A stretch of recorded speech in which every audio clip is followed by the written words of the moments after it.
27 gennaio 2018 è questa la data chiave per il futuro della superstrada pedemontana veneta. Entro quel giorno l'infrastruttura dovrà avere tutti i conti in ordine o la concessione verrà ritirata, bloccando di fatto l'opera. La deadline è stata stabilita dalla convenzione siglata lo scorso 30 maggio dal concessionario SIS e dalla stessa Regione Veneto.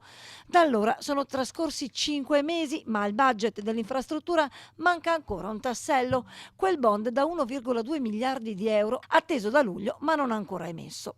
SIS assicura che tutto si risolverà come da accordi con la raccolta del capitale previsto. La Regione da parte sua ha già messo in bilancio la prima rata da 7,5 milioni di euro del mutuo da 300 acceso per finanziare SIS. Il contratto che abbiamo firmato è chiaro, c'è tempo fino a gennaio per portare la soluzione. Io non so se manca o se c'è, ce lo dirà l'azienda quando avrà rispettato i parametri previsti dal contratto. Leggo anch'io i giornali, non ho nessun rapporto con l'azienda e penso che in questa fase sia giusto così, perché il contratto è chiaro. Se alla fine non ci sarà la chiusura del contratto, l'azienda dovrà abbandonare i cantieri e daremo in mano il cantiere a qualcun altro. Per il governatore dunque non resta che attendere la fatidica data di gennaio.